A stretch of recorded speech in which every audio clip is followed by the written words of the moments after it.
नमस्कार बंधुসকল আপোনালোকৰ মোৰ ইউটিউব চেনেল স্বাগতম জনাইছো। তো গাইস আপোনালোকে গম পাইছে বিসিডিসি সেক্ৰেটাৰী নতুন পোষ্ট আহিছে যোনটো বিটিসি গভৰ্ণমেণ্টৰ আন্ডাৰত পৰে। তো আপোনালোকে কেনেকৈ এপ্লাই কৰিব অল ডিটেইলছ স্টেপ বাই স্টেপ প্ৰসেছ মই গোটেইখিনি এইটো ভিডিঅ'ত দেখাই দিম। তো ভিডিঅ'টো লাষ্টলৈ চাব। তো বন্ধুসকল আপোনালোকে মোবাইল বা ল্যাপটপ যিকোনো ডিভাইচতে এপ্লাই কৰিব পাৰে। মই এতিয়া ল্যাপটপত কৰি দেখাই আছো, ভিডিঅ'টো চাওক। প্ৰথমতে কৈ দিছোঁ মই কি ডকুমেণ্টছ লাগিব, তাৰপিছত আপুনি এপ্লাই কৰিব। প্ৰথমতে আপোনাৰ এমপ্লয়মেণ্ট এক্সচেঞ্জ নম্বৰটো লাগিব, তাৰপিছত আপোনাৰ কাষ্ট চাৰ্টিফিকেট লাগিব, তাৰপিছত আপোনাৰ যোনটো কি কয় কাষ্ট চাৰ্টিফিকেটটো ক'লোঁ এমপ্লয়মেণ্ট এক্সচেঞ্জ, তাৰপিছত আপোনাৰ কম্পিউটাৰ চাৰ্টিফিকেটটো লাগিব, তাৰপিছত আপোনাৰ আইডি প্ৰুফ এইগিলা লাগিব। আৰু এইগিলা মই জানো আপোনাৰ লগত আছে, পান কাৰ্ড আইডি কাৰ্ড এইগিলা লাগিব। তাৰপিছত এপ্লাই কেনেকুৱা কৰিব মই দেখাই আছোঁ। প্ৰথমতে আপুনি bodoland.gov.in যাব পাৰে, নহ'লে মোৰ ডিছক্ৰিপশ্যন দিয়া লিংকত ক্লিক কৰিব। মই ভাবোঁ আপুনি লিংকত ক্লিক কৰিলে আপোনাৰ ভাল হ'ব। লিংকত ক্লিক কৰাৰ লগে লগে আপোনাৰ এনেকুৱা এটা পেজ খুলিব, তাতে আপোনাৰ ফোন নম্বৰ দিব ক'ব, ফোন নম্বৰটো দি দিব, তাৰপিছত ইমেইল এড্ৰেছ দিব ক'ব, ইমেইল এড্ৰেছটো দি দিব, তাৰপিছত তলত থাকিব আই এগ্ৰি বুলি এই অপশ্যনটো টিক চিন দি দিব, তাৰপিছত তলত চেণ্ড OTP কৰাৰ লগে লগে আপোনাৰ ইমেইল এড্ৰেছত OTP যাব। OTPটো আপুনি ফিলআপ কৰি দিব ইয়াতে। OTPটো ফিলআপ কৰাৰ লগে লগে আপোনাৰ ছাবমিট কৰি দিব তলত। তাৰপিছত আপুনি ছাবমিট কৰিলে নহয়, কৰাৰ পিছত আপোনাৰ এনেকুৱা এটা পেজ খোল খাব। তাতে আপোনাৰ পোষ্ট প্ৰিফাৰেঞ্চ দিয়া থাকিব, তাতে আপুনি কোনটো পোষ্টত এপ্লাই কৰিব তাতে দি দিব। পোষ্টটোখন দিব বিসিডিসি সেক্ৰেটাৰী, তাৰপিছত ডিপাৰ্টমেণ্টটো দিব পাৰে, দ্য এপ্লিকেশ্যন নেমটো দিব, আপোনাৰ নেমটো লিখিব, তাৰপিছত ডিপাৰ্টমেণ্টটো দিব। ডিপাৰ্টমেণ্ট দিয়াৰ পিছত আপোনাৰ ফোন নম্বৰটো দিয়া থাকিব, আগৰ পৰা জিমেইলটো দিয়া থাকিব, তাৰপিছত আপুনি নেক্সট কৰি দিব। নেক্সট কৰাৰ পিছত আপোনাৰ ছেভ হৈ যাব। ছেভ হোৱাৰ পিছত আপোনাৰ এনেকুৱা এটা পেজ হ'ব, পেজ খোল খাব। তাতে ইয়াতে আপোনাৰ বেছিক ডিটেইলছ ফিল কৰিব ক'ব। আপুনি কমিউনিটি দিব ফাৰ্ষ্ট, তাৰপিছত আপোনাৰ জেণ্ডাৰ দিব, ফাদাৰ নাম দিব, তাৰপিছত কাষ্ট দিব, পাৰ্চনেলিটি অফ কুৱেশ্যন মানে আপোনাৰ হেণ্ডিকেপ আছে দিব, নাই যদি ন কৰি দিব, মেৰিটেল ষ্টেটাছ দিব, মেৰিট আছে মেৰিট, আনমেৰিট আছে আনমেৰিট দিব, ডেট অফ বাৰ্থটো দিব, তলত আছে এমপ্লয়মেণ্ট এক্সচেঞ্জ নম্বৰটো দিব, তাৰপিছত আপুনি নেক্সট কৰি দিব।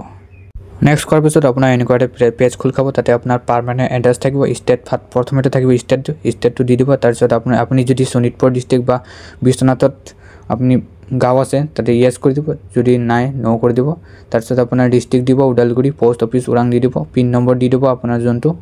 তাৰপিছত আপুনি যদি ওদালগুৰি ডিষ্ট্ৰিক্টত থাকে, আপোনাৰ ডিষ্ট্ৰিক্ট ওদালগুৰি, আপুনি থাকে বিশ্বনাথ বা শোণিতপুৰ ডিষ্ট্ৰিক্টত, তেতিয়াহ'লে ইয়েছ কৰি দিব। নাই যদি নাই, তলত ভিলেজ চিলেক্ট কৰিব। ইয়েছ কৰাৰ লগে লগে আপোনাৰ তলত ভিলেজ চিলেকশ্যন কৰা অপশ্যন আহিব, তাতে আপুনি ক্লিক কৰি দিব। তাৰপিছত নাই যদি ন কৰি দিব, টিক চিন নিদিব। তাৰপিছত আপুনি ভিলেজ চিলেক্ট কৰিব, আপোনাৰ পোষ্ট অফিচ বা লেণ্ড নম্বৰ দিব, তাৰপিছত পিন নম্বৰ দিব, তাৰপিছত আপুনি নেক্সট কৰি দিব। নেক্সট কৰাৰ পিছত আপোনাৰ কোৱালিফিকেশ্যন ডিটেইলছ আহিব, তাতে আপোনাৰ কোনটো কোৰ্চ দি আপুনি গ্ৰেজুৱেশ্যন কমপ্লিট কৰিছে সেইটো দিব। তাৰপৰা কোৰ্চটো দিব, কোৰ্চটো দিয়াৰ পিছত আপোনাৰ বৰ্ড দিব, বৰ্ড আছে, তাৰপিছত ছাবজেক্ট কোনটো ছাবজেক্ট, গোটেইখিনি ছাবজেক্ট দিব, আপোনাৰ মেজৰ দিব, মাইনৰ দিব, গোটেইখিনি VSc গোটেইখিনি দি দিব এণ্টাৰ কৰি। তাৰপিছত আপোনাৰ বৰ্ড দিব, ইউনিভাৰ্চিটি দিব, তাতে আপোনাৰ পাৰ্চেণ্টেজটো দিব, তাৰপিছত আপুনি কোনটো ইয়াৰত কমপ্লিট কৰিছে, তাৰপিছত আপোনাৰ ডিভিজনটো দিব। তাৰপিছত তলত আহিব আপোনাৰ 1 year কম্পিউটাৰ ডিপ্ল'মা, তাতে আপোনাৰ কোনটো কোৰ্চ দি আপুনি ডিপ্ল'মা কৰিছে 1 yearত, PGDC বা যিকোনো আছে আপোনাৰ কোনটো আছে গোটেইখিনি দি দিব, ডিভিজন কিমান। যদি আপুনি আৰু এড মোৰ কোৱালিফিকেশ্যন মানে আৰু আপোনাৰ কোৱালিফিকেশ্যন আছে যদি এক্সট্ৰা, আপুনি এড মোৰ কোৱালিফিকেশ্যন ক্লিক কৰিব, তাতে আপুনি দি দিব। তাৰপিছত গোটেইখিনি হোৱাৰ পিছত আপুনি কম্পিউটাৰ ডিপ্ল'মা গোটেইখিনি কমপ্লিট হোৱাৰ পিছত আপুনি ছেভ কৰি দিব। ছেভ হোৱাৰ পিছত আপোনাৰ আকৌ এনেকুৱা এটা পেজ খোলো, তাতে আপোনাৰ ডকুমেণ্টছ আপলোড আহিব, তাতে আপুনি ডকুমেণ্ট আপলোড কৰিব। প্ৰথমতে আপোনাৰ পাছপৰ্ট চাইজ ফটো এটা খুজিব, তাৰপিছত আপলোড কৰি দিব, তাৰপিছত ছিগনেচাৰ লাগিব, তাৰপিছত আপোনাৰ এমপ্লয়মেণ্ট এক্সচেঞ্জ নাম্বাৰটো দিব, তাৰপিছত আপোনাৰ OBC চাৰ্টিফিকেট আপোনাৰ যোনটো কাষ্ট হ'ব SC ST সেইটো চাৰ্টিফিকেটটো দি দিব। তাৰপিছত BA আপোনাৰ গ্ৰেজুৱেশ্যন চাৰ্টিফিকেটটো দিব। তাৰপিছত আপোনাৰ কম্পিউটাৰ মোৰ আছে PGDC, সেইকাৰণে PGDC দিছোঁ। কোনটো কোৰ্চত আপুনি ডিপ্ল'মা কৰিছে সেইটো আপুনি আপলোড কৰি দিব চাৰ্টিফিকেটটো। তাৰপিছত মাৰ্কশ্বিটটো আপলোড কৰি দিব আপুনি PGDCত। তাৰপিছত আপোনাৰ নেক্সট কৰি দিব। নেক্সট কৰাৰ পিছত আপোনাৰ আহিব এপ্লিকেশ্যন প্ৰিভিউ। আপুনি যিখিনি ফিলআপ কৰিছে গোটেইখিনি ইয়াতে দেখা পাব। আপুনি চব চাই ল'ব, ভালদৰে চাব, আপোনাৰ পোষ্টটো চাব। ফাৰ্ষ্টত পোষ্ট ঠিকে থাকে এপ্লাই হৈছে নে নাই, মানে কোনটো ভালকৈ ফিলআপ কৰিছে নে নাই গোটেইখিনি ভালকৈ চাব। ডিপাৰ্টমেণ্ট চাব, পজিশ্যন চাব, পঞ্চায়ত এণ্ড ডেভেলপমেণ্ট গোটেইখিনি চাব, এড্ৰেছ ইনফৰ্মেশ্যন এইবিলাক চাব। তাৰপিছত আপোনাৰ যদি ভুল হৈছে আপুনি এডিট কৰিব বিচাৰে তেন্তে আপুনি তলত চাব, তলত আপোনাৰ বেক অপশ্যন আছে, বেক অপশ্যনত ক্লিক কৰিলে আপুনি এডিট কৰিব পাৰে।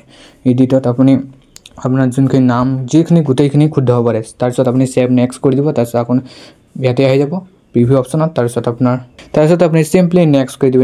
নেক্সট কৰাৰ পিছত আপোনাৰ মেক পে'মেণ্ট বুলি এটা অপশ্যন আহিব, তাতে আপুনি পে'মেণ্ট কৰিব লাগিব।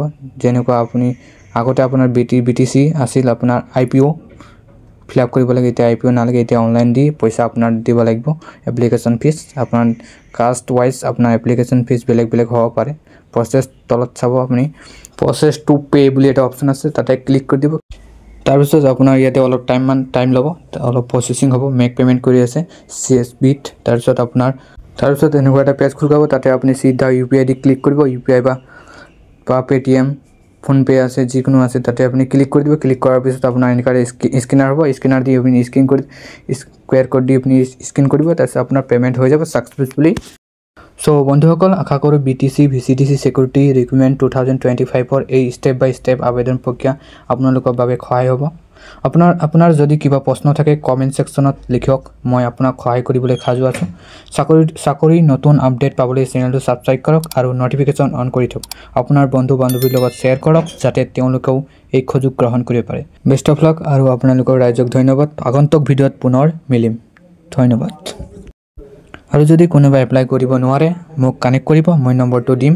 স্ক্ৰীনত থকা নম্বৰটোত হোৱাটছআপ মেছেজ কৰিব, মই হেল্প কৰি দিম।